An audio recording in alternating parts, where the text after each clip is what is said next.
Hello, I'm Jeff Bloodred, and welcome to today's episode of Infinity Bucket. We are back with Enamored Risks. So picking up right where we left off, I'm trying to copy Finn's steps as much as I can. Keep that plank. Skip that plank. Careful and gentle. Steps on. Ah! Alex. Finn rushes to catch me right after a step gives under. Ow. Alex, are you okay? He sits me down part way up the stairs and I realize I can't breathe. I can't even speak. It's okay, just relax. I'm here. Finn pats my head affectionately, letting his fingers thread through my hair until I finally feel my lungs working again. Hang on. Yep. That scared me. I know. He gently pulls my leg up on top of his, inspecting it. Oh, ow. You scraped your leg. I don't feel so good. Did I almost die? Nah, of course not. I've already broken fingers doing this stuff. A scrape is nothing, you're lucky. Broken fingers? Sure. But I've been broken more than that outside of... Sure, but I've broken more than that outside of adventuring. When I was at the height of my depression, I'm sure I broke my leg. Failed a lot, so nothing quite was enough to kill me. What is he saying to me right now? And so casually. It's like he doesn't even care about his unaliving attempts. Is that supposed to make me feel better? Yes. Is it working? No. No, Finn, it's not working. You're doing an awful job. Haha. I'm sorry.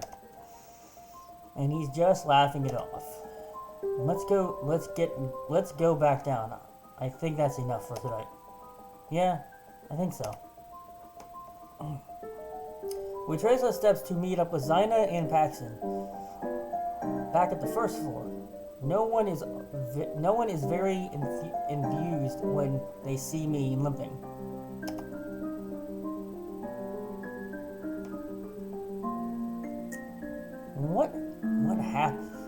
What happened?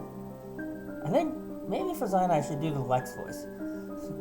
Alex, what happened? You're bleeding. Finn. Uh-oh. Zyna looks pretty mad. She's alright, it's just a scrape. Yeah, I'm alright. It just stings a bit. That's not the point. Exactly. Finn, you're the one with experience. This is your fault. I told you not to keep going, and look what happened. We really need to treat that to make sure you don't get infected, Alex. Yes, we should. So for like Zyna, I think I'm gonna use my Lex voice, and for like Alex, I think I'm use more for like a, like a girly voice type thing. Best I can. I'm not doing good with voices that much. I don't think I even read that, but that's okay. You guys probably saw it. Okay, they were pretty harsh. They were right, it's not your fault. Sorry that you got most of the blame, Finn. It really wasn't your fault. It was. No, I decided to go with you, remember? You didn't force me. Finn? Let's just go. I feel like this story's more about Finn and Alex than the other two. It's an awkward time back. I get patched up by Zyna and offer to walk Finn back to his dorm.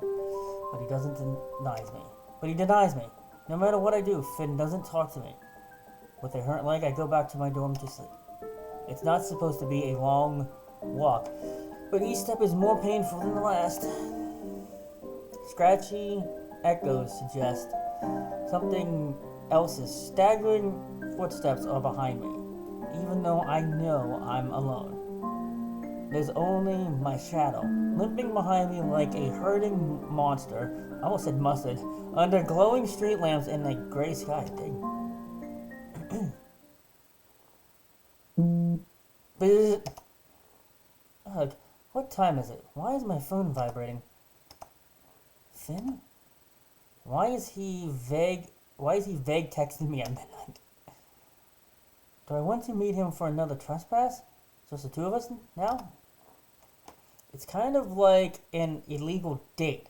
Can't say I've ever done that before. Well, my leg is better, but how safe is it? Not too old of a boating, huh? I haven't seen him much outside of class after last time. I miss him. All right, I'll get ready and meet you there. I miss you too. So if it sounds weird, I gotta read what the text is saying. There he is, Finn. He's already picking the lock to get us in. I didn't know he could do that. I shouldn't be impressed as I am. I'm pretty sure that's super illegal. Oh well. I'm too happy to see him again to really care right now. Finn? Hey. Huh? Just hey? It's great to see you again. Yeah. It's, a nice mansion. It's, a nice mansion. Grr. Got it. The lock snaps and Finn finally turns to face me, a damning smile on his face. Alex. What? Oh god, he's moving closer. I'm really glad you came. Oh, really? I missed you a lot. This is he just wanted to be alone with her. I was losing it. I even forgot to put on my eyeliner yesterday. Oh, how dare you? Is that so? He laces his fingers through mine and brings my hand to his lips for a gentle kiss that's more priceless than it has any right to be. What? Wanna hold hands? I'm the one losing my mind. He's unbearably handsome in the way he's looking at me. I feel like a teenager right now. Sure. Let's go. We walk inside and he was right. The first floor is incredibly steep. The mansion could have been abandoned too long ago. Even the mildew isn't strong enough. You notice it's like when we go to these different locations, they just use the same backdrop. Finn leads me around the place as my loving guide who won't let go of my hand, even when it's inconvenient. It's said this place was passed down generation by generation, only forfeited by the delinquent grandchildren who spent all of the inheritance and went into unspeakable debt. That sounds like the setup of a crime drama show. Then I guess you'll be pleased to know the family was full of wine tycoons. Oh, scandalous. Very. There are rumors there were even punishments carried out in this very building to those who fell out of their favor. Like, I make a gesture, dragging my thumb across my neck, and Finn laughs. More like, his fingers move to the side of my neck before tickling it. His flirty smile contagious, if I wasn't already laughing. Hey, stop that before I tickle you back. Oh gosh. Oh yeah, try it. I warned you. I move to carry out my threat, but Finn snatches my free hand in his, pulling me forward into his chest. That's cheating. Telling me I'm cheating is like admitting I won. It's not. I'm simply recognizing your abhorred conduct. Since I won, can I have my prize now? Since when was this a competition? What prize? My kiss. What? Not going to give me one? You? Alright, so maybe he has one because there's nothing more I want right now other than to kiss him. He smirks down at me, but I give into it, leaning up and planting a soft kiss to his lips. You're blushing after all that smack talk. I am not. Anyway, I should show you more. Yeah. Do you think there's a wine cellar here? Good point. Let's start with the basement. Finn takes me to the basement, testing out the stairs and staying ahead of me. When we make it down, it's hard to see anything at all in the darkness. I'm glad for the flashlights. This place is so cool. What? Of course you'd like it. Do you want to live in a dark and brooding vampire mansion like this? Huh, that's a bit much. But what? I wouldn't mind if it was you with me. Or, I screwed that up. Huh. There's still a few bottles here. Oh gosh, here we go. Here we go. Take a picture. How about I hold it and you take the shot? Sure. Finn gingerly takes one of the dusty bottles off the rack and tilts it back, miming chugging. These are going to come out so good. These are going to come out so good. Nice. Shall I pour you a glass of our finest condonary? What? Chardonnay? Whatever, ma'am. Finn grins at me as he takes a terrible impression of an aristocratic butler. I should have read that in a different voice. Absolutely not, sir. Your moldy wine does not suit my palate. Apologies for my insolence. Hey. He returns the bottle, so I take one more picture and we go back to the first floor, still laughing and still holding hands. Next floor? Sure. I think there should be bedrooms there. Finn, you've really researched this place, huh? Not more than usual. How much is usual? You're a history buff. The wine tycoons are common knowledge. Is that one down? Well, I usually read up on history of wherever we're going and the surrounding places. But you've never said this much before when we've been out. Yeah, because no one asked. Well, I didn't ask because I didn't know. Fair enough. You'll have to tell me everything from now on, okay? Sure, if you want. I bet Zina and Paxton would love to know, too. Maybe. You say maybe, but you never even mention it to them. I think I tried once. Really? Did something happen? Yeah, it never sent. I think my connection went out. Or they probably have you blocked, maybe? Haha. Ow. Don't pinch me, I'm kidding. Finn eagerly leads me up the stairs. It's not as stable looking as the first floor, but there's not much to see either. Seems they didn't use the bedrooms much. I don't know why I sound like a Minecraft villager there. Do you say that because of the doors? So you noticed them too? Yeah, the doorknobs aren't as worn as the first floors. I guess the kids didn't really stay here. I wonder why. We go to the third floor, but it's even worse than the second, noticeably so. I hesitate when we arrive, and Finn lets go of my hand so easily that it kind of hurts. Take your time and be careful. I'll go first. Alright, you too. Finn doesn't agree to my request, but I slowly walk along the edges of the floor behind him. Maybe it's my fear. We sure feel far up. A small drop calls my attention and I freeze, looking up to the roof. It's not leaking in one spot, but several. Finn, Want to come up to the roof as our last stop? The roof? Finn, look up. It has a bunch of leaks. Finn peers around the roof for a moment, but my stomach flips when he doesn't look deterred in the least, because it's Finn, nothing fazes him. We can just go to the widow's walk.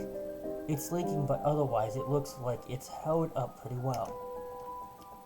I really don't feel safe.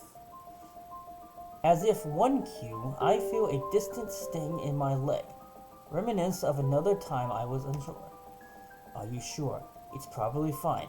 The view is going to be amazing. I really wanted to see it with you. I'm sorry, I can't. I have a really bad feeling about this. Alright. Well, I'll go first and make sure it's safe, okay? That doesn't sound like a good idea either. Just stay here, will you? Just stay here, will you? I'll go check for us. Finn?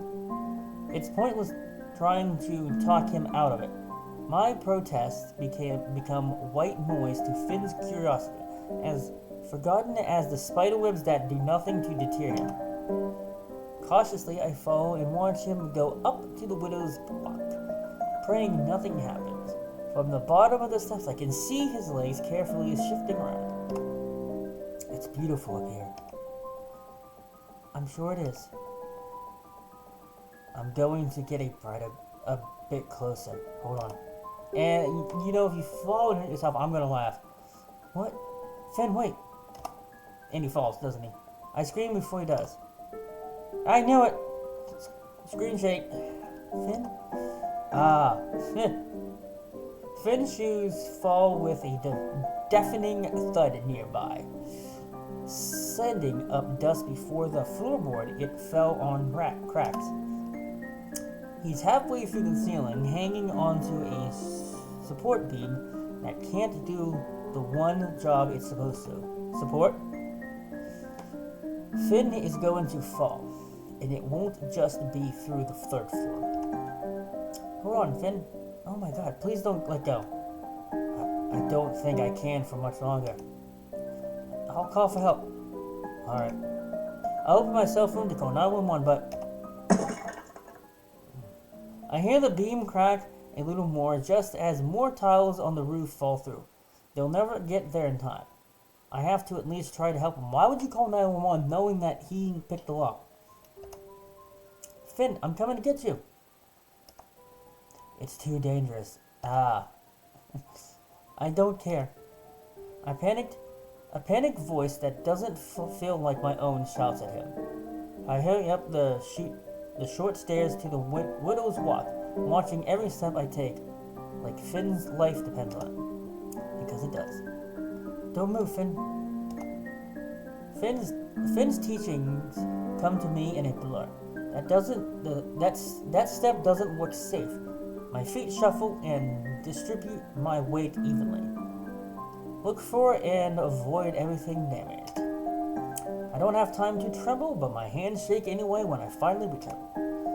I want you to take my hand, Finn. Thank you.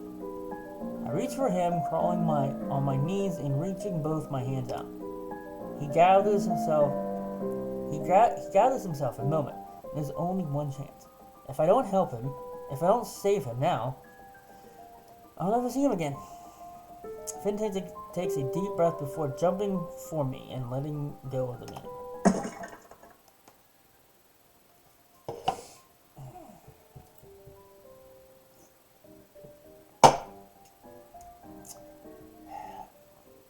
The moment is enough to send the support beam screeching down in a loud, cloudy abyss of dust.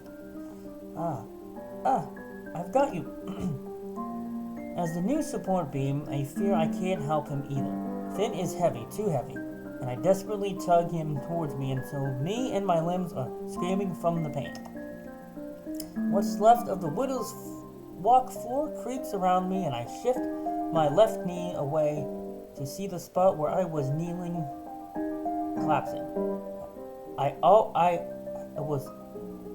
almost just fell with him. I don't have time to panic. Finally, miraculously, after one last tug, I pull him onto the stairs, and into the safety of my arms that I definitely can't feel anymore. Let's get out of here. I loop his arm around my shoulder for support as we leave the rooftop. Not too far behind us, I can hear more cracks as if they're chasing us. Will any of these steps be our last? It's only two mostly solid steps onto the third floor until we collapse, both out of breath and in shock. I should take up weightlifting. I can't tell if I'm alive yet. Finn, as absolutely exhilarating as that was, I never ever want to do it again. Is that the first time I've ever been so angry at Finn? But it's the first time I've ever been angry at Finn, but it's also the first time I've ever been so scared. I know. Finn's voice cracks, and I look over to see his bruised and shivering hand reaching to brush away a tear I didn't know I had. I see them roll down his cheeks as if he's taken them from me. Alex, I'm so sorry. I'm an idiot. That's what I'm going to title the episode, Finn's an Idiot. I was being stupid and I almost got you hurt because I didn't listen to you. Yeah, you think? I dragged you out here in the middle of the night like an a-hole and almost get you hurt, and that's the worst thing I can imagine. I didn't even care if I die, but I'd never forgive myself if you did. Alex, I'm so sorry. I'm so sorry. Finn, stop. No, I can't. I'm so sorry. If I died, it'd be fine, but you're so beautiful and amazing, and No, stop. How dare you? Oh, are we gonna break up with him? I'm sorry, you're right. I don't even deserve to praise you after tonight. Not that, Finn. How dare you talk about the person I love like this? What? How can you still want to be with me after tonight? I know he's heard it all before, but I have to tell him. The thing I want the most is for you to value your life as I do. I don't know if I can do that, Alex. I squeeze his hand in mine, and he squeezes back as if I'm a lifeline. He's hurting so much, and I can't fix that. But, at the very least, I know, Finn, but it doesn't matter. I'm not going anywhere, okay? I'm going to be here the whole time, even when you're being stupid. I drink to that. Drank to that. Oh, I got liquid death all over me. Ew. Alex. And I can't, if you die, I feel like I'd die with you. I was so worried, Finn. Okay, we'll probably read this and we'll probably close out the episode. I can't hold my tears back anymore. Finn almost died right in front of me, and with that being said, we are going to end this episode of Enamored Risks here. Hope you guys had fun, and I'll see you next time on Infinity Bucket.